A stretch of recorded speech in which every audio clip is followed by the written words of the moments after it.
Shalom untuk saudara pendengar yang dikasihi Tuhan Yesus Kristus. Selamat siang dan salam sejahtera untuk kita semuanya. Selamat datang kembali di renungan siang dan doa siang pada hari ini. Semoga saudara yang terkasih dalam keadaan sehat selalu. Kiranya damai dan sukacita Roh Kudus melimpah di dalam hati dan pikiran saudara saat ini. Sebelum kita mulai renungan pada siang hari ini, marilah kita bersama-sama berdoa. Bapa di kerajaan sorga, terima kasih atas penyertaan yang Engkau berikan kepada saya atas siang hari yang indah ini. Terima kasih telah memberi saya kesempatan untuk selalu dapat bersyukur atas segala pekerjaan yang aku kerjakan. Maka dari itu, saya mohon sertailah selalu diri ini sepanjang hari ini. Terima kasih atas berkat Tuhan hingga saat ini aku masih bisa merasakan kebaikan Tuhan dan buatlah agar bibirku selalu mengucap syukur kepadamu. Tuhan Yesus Kristus, terima kasih pada saat ini saya masih bisa bekerja. Tuhan, saat ini saya akan memulai pekerjaan saya. Berkatilah pekerjaan ini dan sertailah sepanjang saya selama bekerja pada hari ini, agar menjadi berkat bagiku, bagi keluargaku dan juga tempat saya bekerja. Berkati seluruhnya di siang hari ini agar berjalan dengan baik dan menjadi berkat untuk kami jalani bersama dengan anak Tuhan yang lainnya. Dalam nama Tuhan Yesus, aku berdoa. Amin. Sahabat saudara rohani, pembacaan ayat emas Alkitab renungan kita siang hari ini.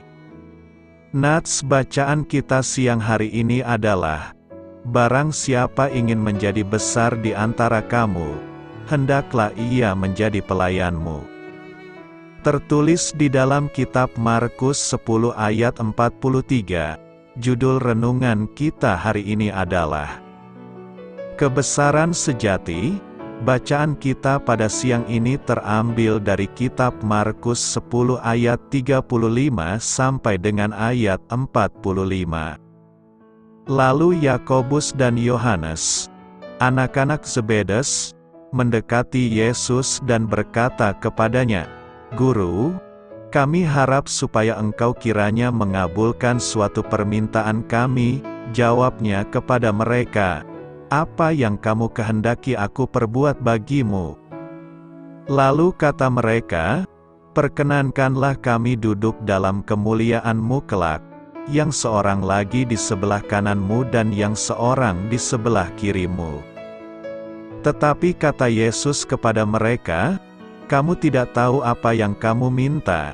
Dapatkah kamu meminum cawan yang harus kuminum dan dibaptis dengan baptisan yang harus kuterima?"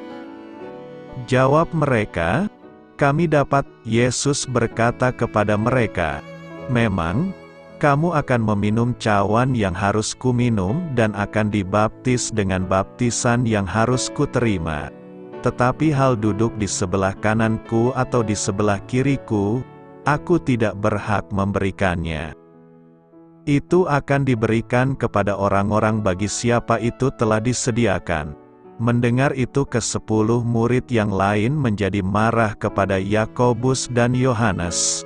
Tetapi Yesus memanggil mereka lalu berkata, "Kamu tahu bahwa mereka yang disebut pemerintah bangsa-bangsa memerintah rakyatnya dengan tangan besi, dan pembesar-pembesarnya menjalankan kuasanya dengan keras atas mereka. Tidaklah demikian di antara kamu. Barang siapa ingin menjadi besar di antara kamu, hendaklah ia menjadi pelayanmu, dan barang siapa ingin menjadi yang terkemuka di antara kamu, hendaklah ia menjadi hamba untuk semuanya. Karena Anak Manusia juga datang bukan untuk dilayani, melainkan untuk melayani dan untuk memberikan nyawanya menjadi tebusan bagi banyak orang. Ayat di atas terambil dari kitab Markus 10 ayat 35 sampai dengan ayat 45. Kata bijak Alkitab hari ini adalah, perkara kecil yang dikerjakan di dalam nama Kristus merupakan perkara yang besar. Mari kita mulai renungan siang kita. Baiklah, mari kita mulai segmen kisah inspiratif. Cerita renungan siang kita hari ini adalah, sebagian orang mungkin merasa bagaikan sebutir batu kerikil yang hilang di tengah jurang Grand Canyon yang maha luas. Namun, seburuk apapun penilaian kita terhadap diri kita sendiri, kita tetap dapat sangat berguna bagi Allah. Dalam sebuah perjamuan kudus di awal tahun 1968, Martin Luther King Jr. mengutip sabda Yesus dalam Matius 10 tentang hal melayani. Lalu ia berkata, "Setiap orang bisa menjadi orang besar karena setiap orang bisa melayani. Anda tidak perlu menjadi seorang sarjana untuk melayani. Anda tidak harus pandai berkata-kata untuk bisa melayani.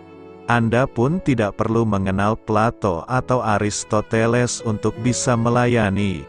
Anda hanya membutuhkan hati yang penuh kasih karunia, jiwa yang digerakkan oleh kasih." Ketika para murid Yesus berdebat untuk memperebutkan tempat terhormat di surga, Dia mengatakan kepada mereka, "Barang siapa ingin menjadi besar di antara kamu, hendaklah ia menjadi pelayanmu, dan barang siapa ingin menjadi yang terkemuka di antara kamu, hendaklah ia menjadi hamba untuk semuanya. Karena Anak Manusia juga datang bukan untuk dilayani, melainkan untuk melayani dan untuk memberikan nyawanya menjadi tebusan bagi banyak orang." Saya jadi bertanya-tanya, seperti itukah pengertian kita tentang kebesaran?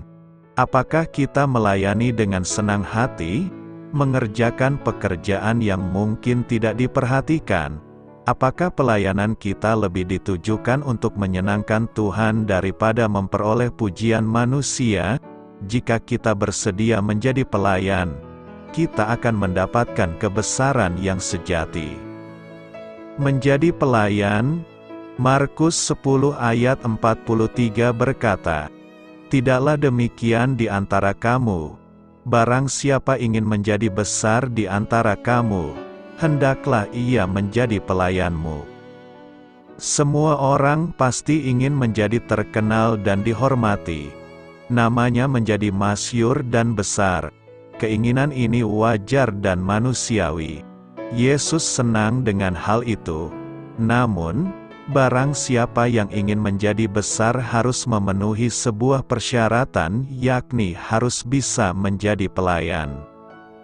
Ironi memang, kok orang mau menjadi besar harus bisa melayani?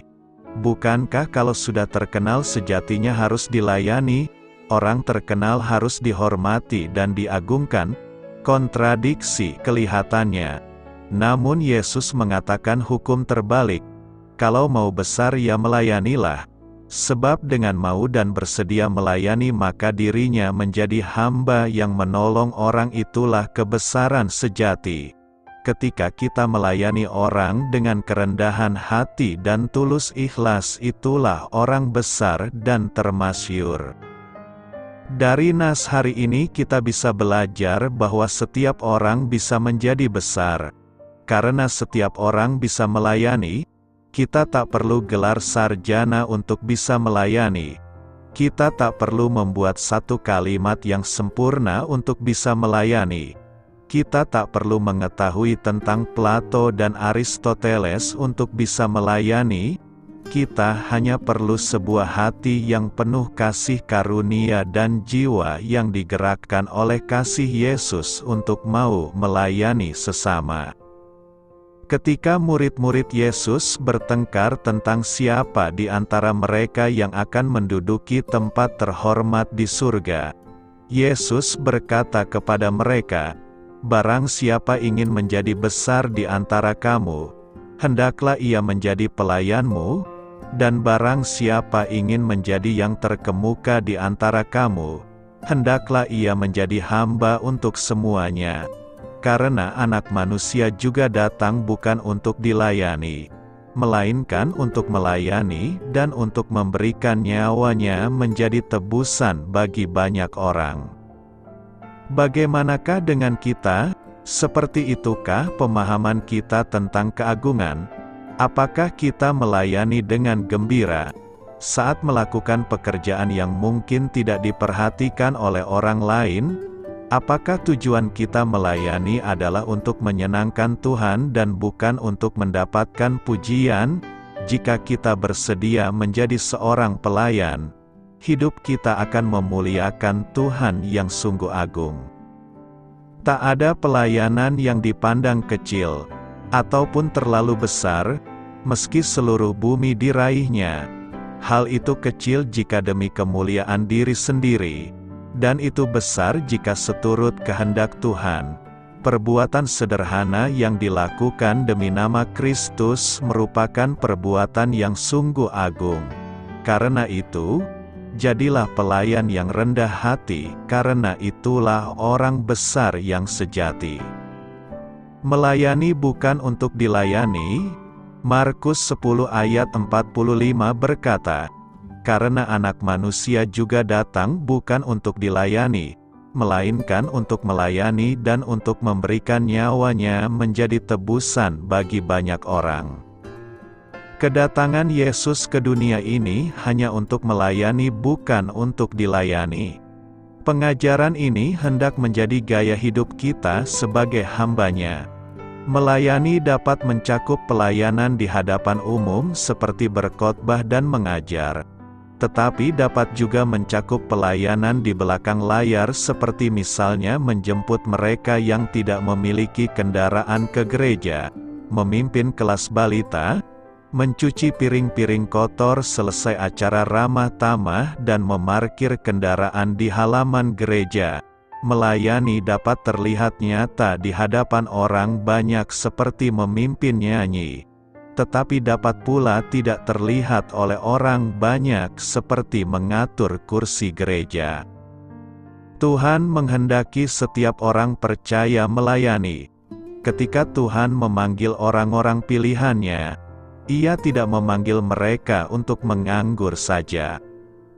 Sewaktu kita dilahirkan kembali dan dosa-dosa kita diampuni, darah Tuhan Yesus Kristus menyucikan hati nurani kita, supaya kita dapat melayani Allah yang hidup. Layanilah seorang akan yang lain. Itu adalah amanat bagi setiap orang Kristen lahir baru.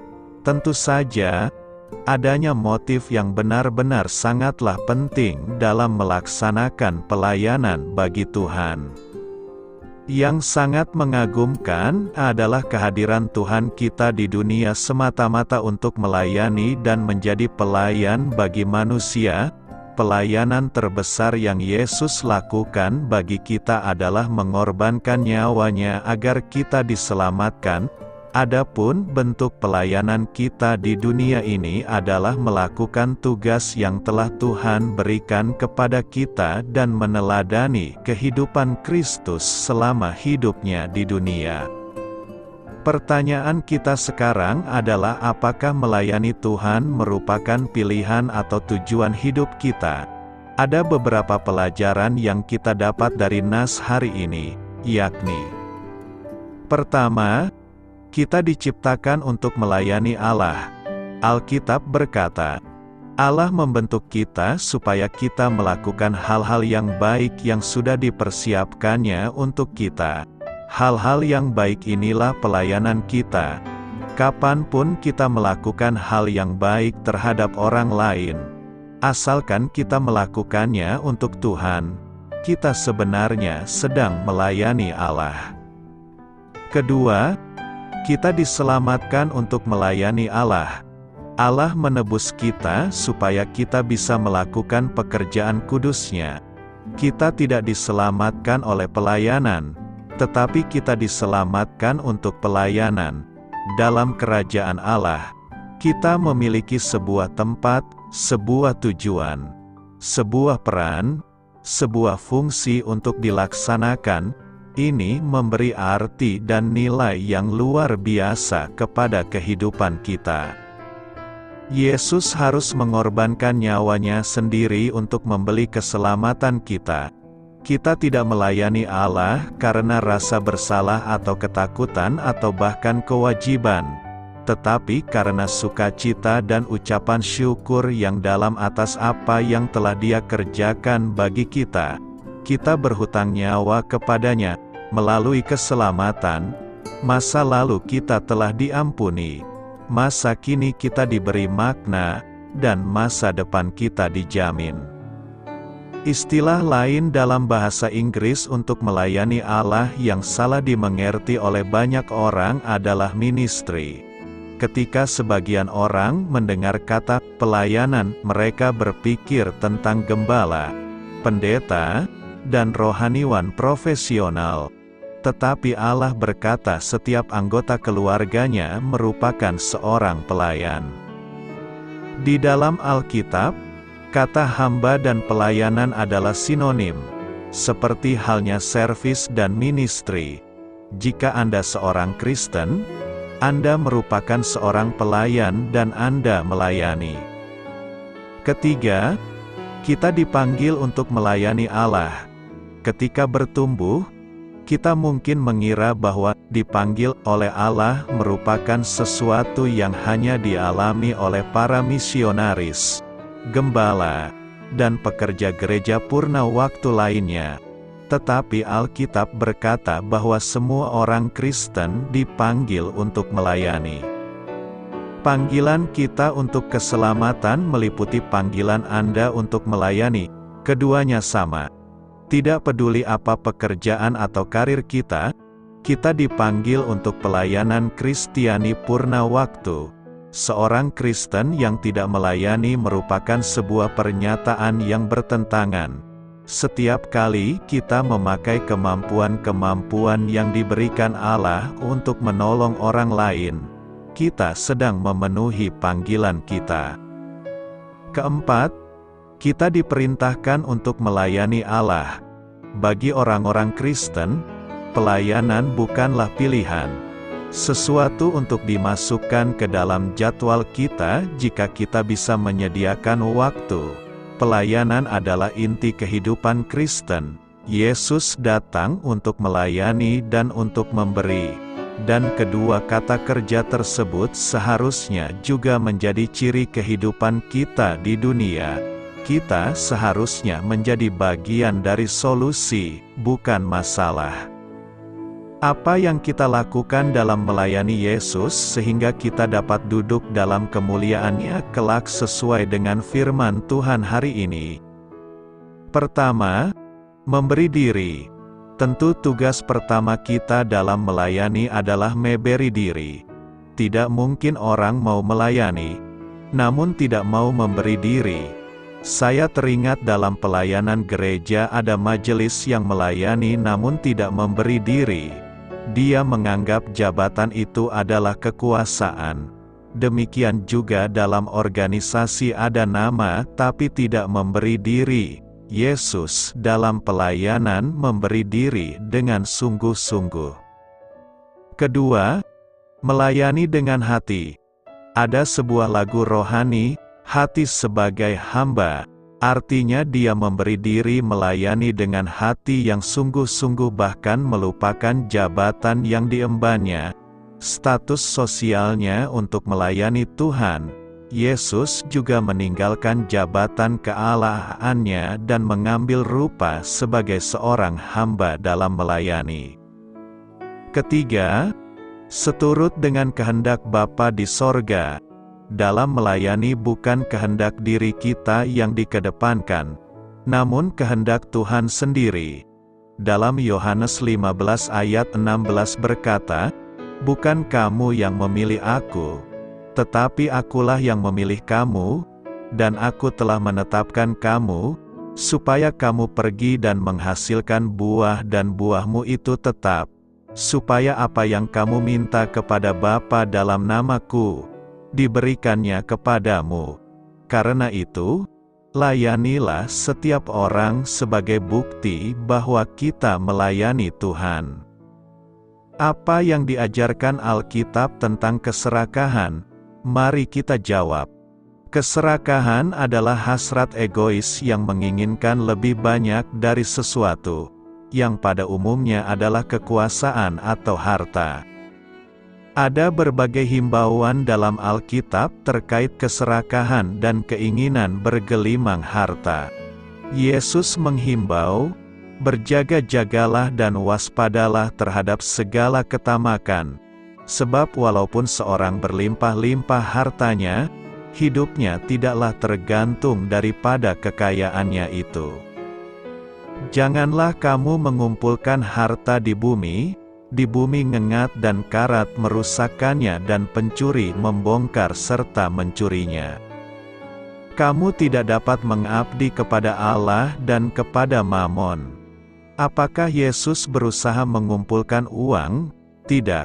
Sebaliknya, Ia menjadi miskin demi kita dan malah Ia tidak mempunyai tempat untuk meletakkan kepalanya. Yesus juga tidak mengejar kekuasaan. Sebaliknya, Ia mengajar, "Tidaklah demikian di antara kamu. Barang siapa ingin menjadi besar di antara kamu, hendaklah ia menjadi pelayanmu, dan barang siapa ingin menjadi yang terkemuka di antara kamu, hendaklah ia menjadi hamba untuk semuanya. Karena Anak Manusia juga datang bukan untuk dilayani, melainkan untuk melayani dan untuk memberikan nyawanya menjadi tebusan bagi banyak orang." Keserakahan serta ketamakan adalah perangkap yang membinasakan.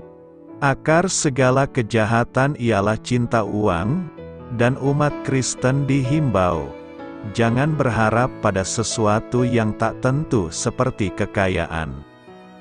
Keinginan memiliki milik orang lain, atau keinginan yang berlebihan atau keserakahan adalah berhala. Efesus 5 ayat 5 mengajar, "Karena ingatlah ini baik-baik, tidak ada orang sundal, orang cemar atau orang serakah, artinya penyembah berhala, yang mendapat bagian di dalam kerajaan Kristus dan Allah." Ibrani 13 ayat 5 menyampaikan prinsip yang perlu kita pegang, "Janganlah kamu menjadi hamba uang dan cukupkanlah dirimu dengan apa yang ada padamu. Karena Allah telah berfirman, Aku sekali-kali tidak akan membiarkan engkau dan Aku sekali-kali tidak akan meninggalkan engkau." Yang jadi masalah adalah cinta uang, bukan uang itu sendiri.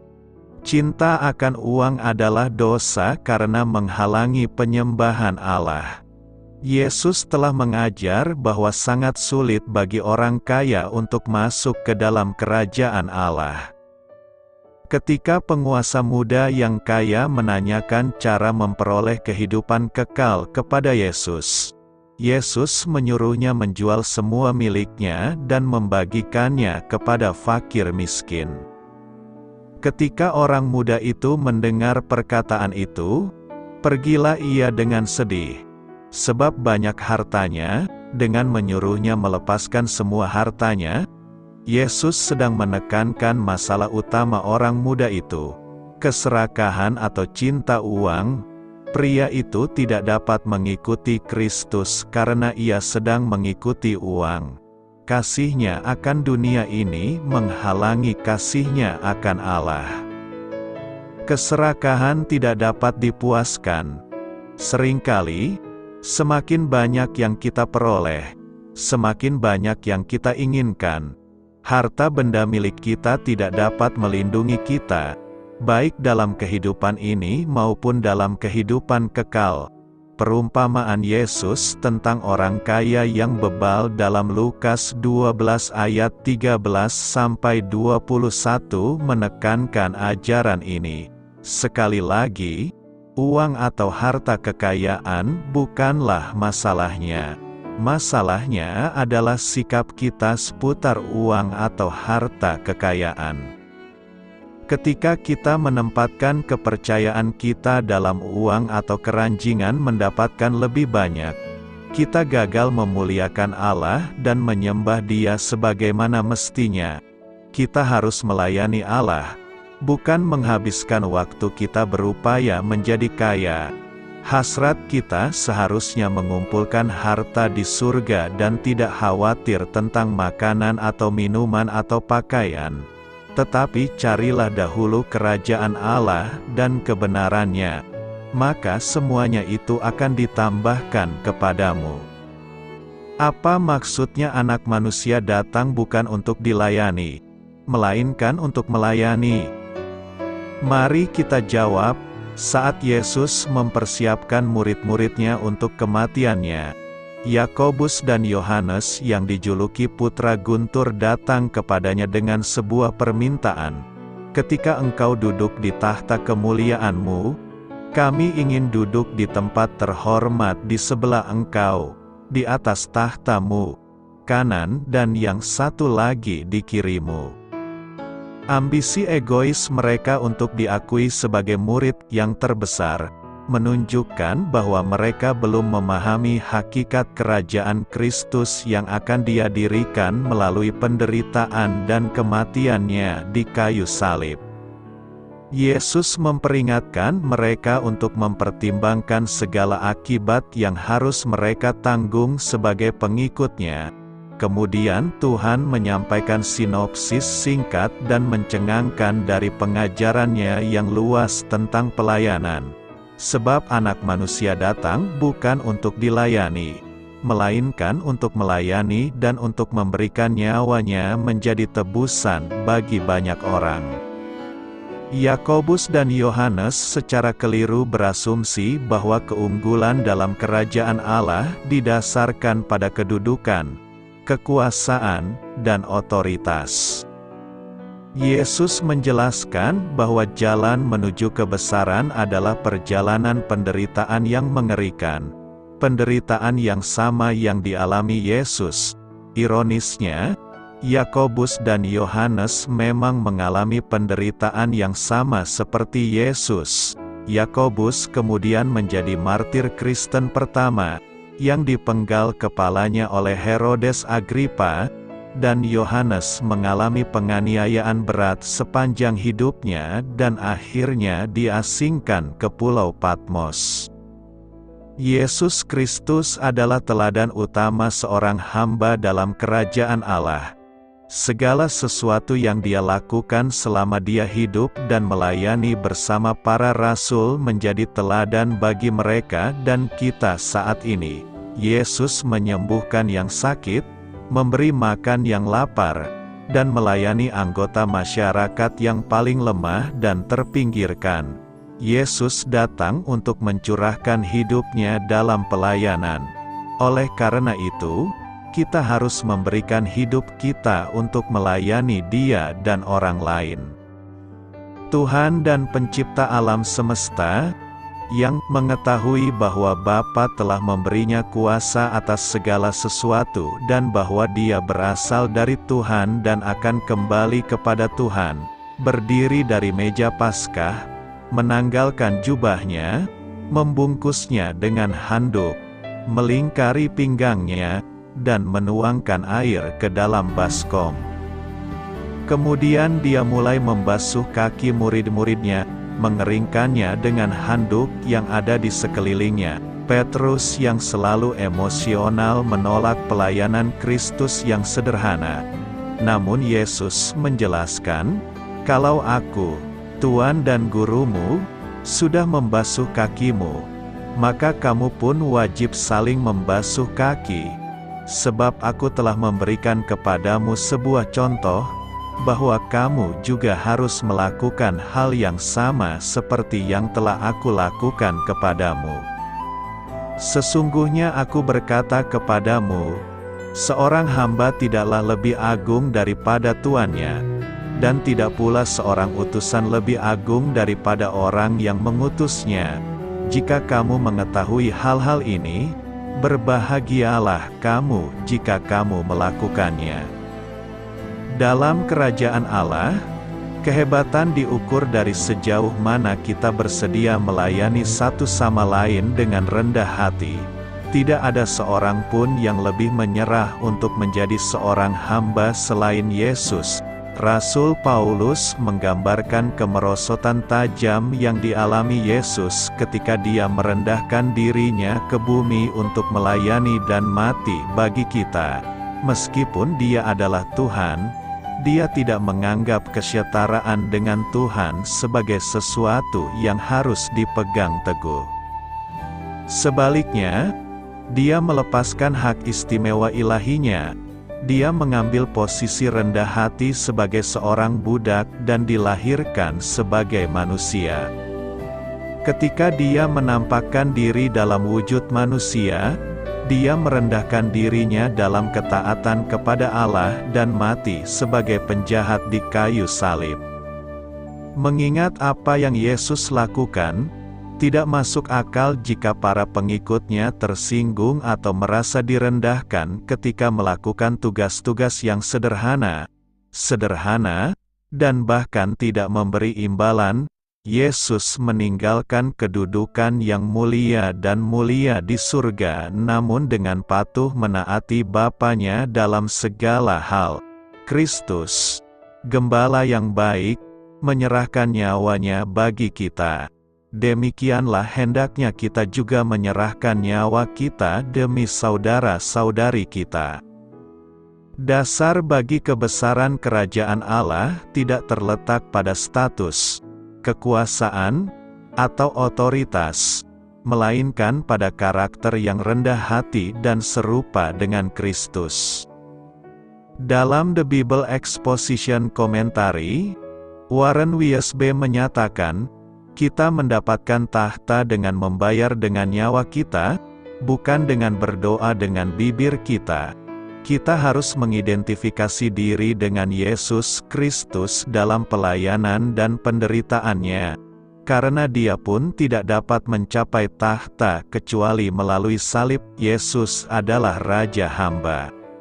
Kita yang menderita, jika wakil tertinggi kita, Anak Manusia, datang bukan untuk dilayani, melainkan untuk melayani, maka kita juga harus melayani orang lain. Tidak peduli siapa kita di kerajaan Allah, apakah pemimpin yang paling terkemuka atau pembantunya yang paling lemah lembut, kita harus berusaha untuk menjadi seperti Kristus, menunjukkan kerendahan hati, dan pengabdian yang rela berkorban. Makna kedatangan Yesus, Markus 10 ayat 45 berkata, karena Anak Manusia juga datang bukan untuk dilayani, melainkan untuk melayani dan untuk memberikan nyawanya menjadi tebusan bagi banyak orang. Nas hari ini menggambarkan inti ajaran Yesus tentang pelayanan dan pengorbanan dirinya. Pada ayat-ayat sebelumnya dalam Markus 10, para murid Yesus sedang berdebat tentang siapa di antara mereka yang terbesar. Mereka mungkin masih memiliki pemahaman tentang kerajaan yang berarti kekuasaan dan kedudukan yang tinggi. Tetapi Yesus mencoba mengubah pemikiran mereka tentang apa yang seharusnya menjadi prioritas dalam hidup sebagai pengikutnya. Ayat Markus 10 ayat 45 adalah jawaban Yesus terhadap perdebatan tersebut. Dalam ayat ini, Yesus mengungkapkan bahwa tujuan kedatangannya ke dunia bukan untuk menjadi raja yang dilayani, melainkan untuk menjadi pelayan yang memberikan nyawanya sebagai tebusan bagi banyak orang. Dengan kata lain, Yesus datang untuk mengabdi kepada orang lain dan untuk memberikan hidupnya sebagai tebusan bagi dosa manusia. Pesan ini adalah bagian penting dari ajaran Yesus tentang kerajaan Allah.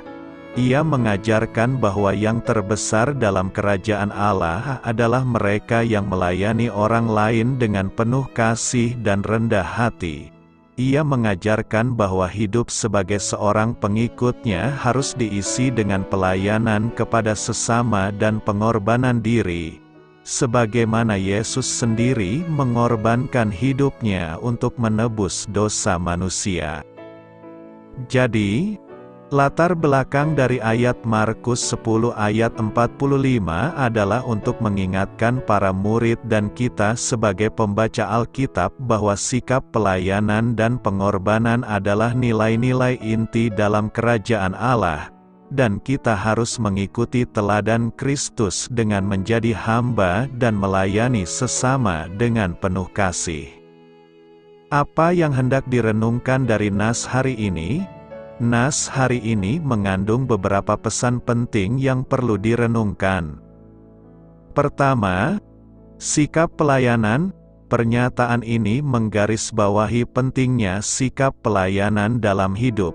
Yesus mengajarkan bahwa sebagai pengikutnya, kita seharusnya memiliki hati yang mau melayani orang lain, bukan hanya mencari pelayanan bagi diri sendiri.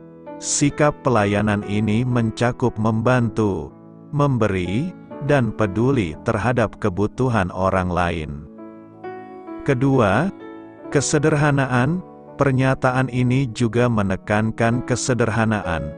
Yesus, meskipun memiliki kedudukan dan kuasa yang luar biasa sebagai anak manusia, datang ke dunia bukan untuk meminta agar dilayani, tetapi untuk melayani. Ini adalah contoh besar tentang bagaimana kita seharusnya rendah hati dan tidak sombong dalam menjalani hidup. Ketiga, pengorbanan. Yesus menyebutkan bahwa Dia datang untuk memberikan nyawanya menjadi tebusan bagi banyak orang. Ini merujuk kepada pengorbanannya di salib untuk menebus dosa manusia.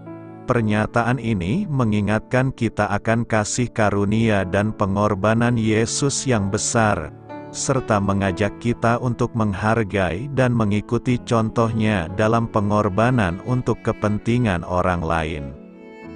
Keempat, kerajaan Allah. Pernyataan ini juga mengingatkan kita tentang kerajaan Allah. Dalam kerajaan Allah, pelayanan dan pengorbanan adalah nilai-nilai inti. Oleh karena itu, sebagai pengikut Yesus, kita diundang untuk membangun dan menghidupi kerajaan ini di dunia ini dengan cara hidup yang mencerminkan pelayanan dan kasih kepada sesama.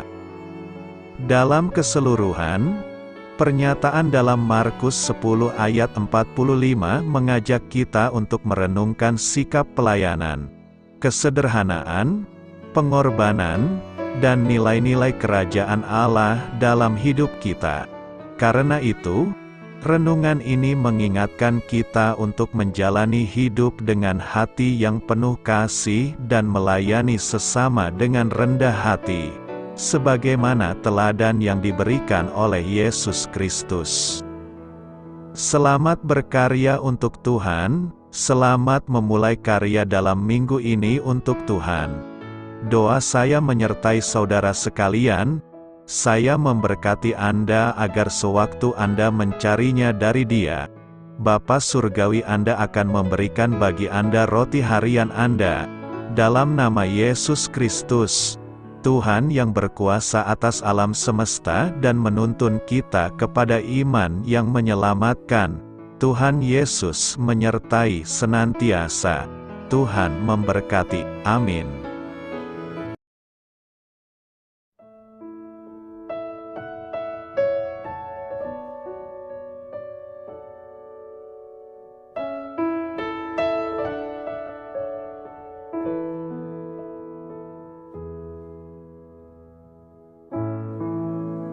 Demikianlah renungan firman Tuhan pada siang hari ini.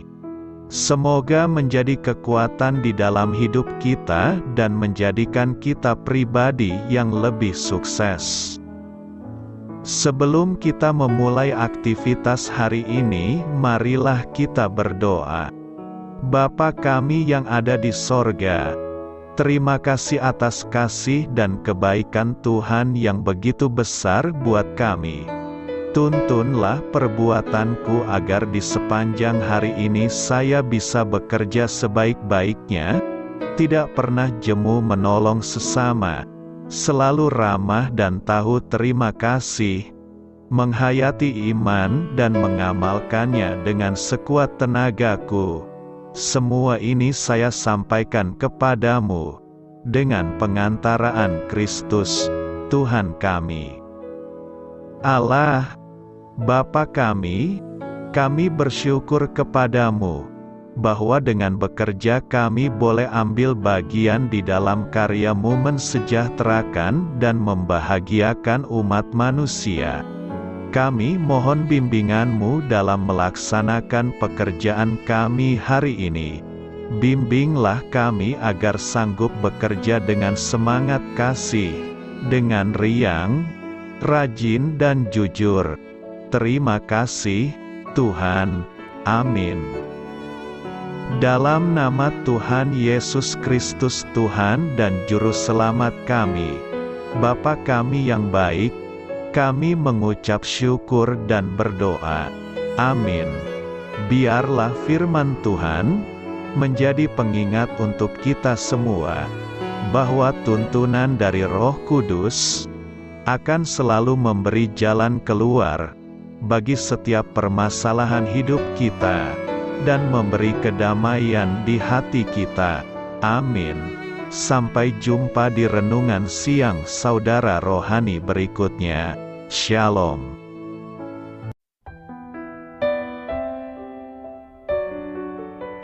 Halo untuk semua pendengar saudara rohani yang terkasih di dalam nama Tuhan Yesus Kristus dimanapun berada. Mari dukung kami, tim redaksi Renungan Harian Saudara Rohani, dengan cara memberikan bantuan, kritik dan masukan. Saudara dapat memberikan masukan melalui kolom komentar di bawah atau mengirim kepada kami langsung melalui email yang tertera di layar Anda, saudararohani@gmail.com.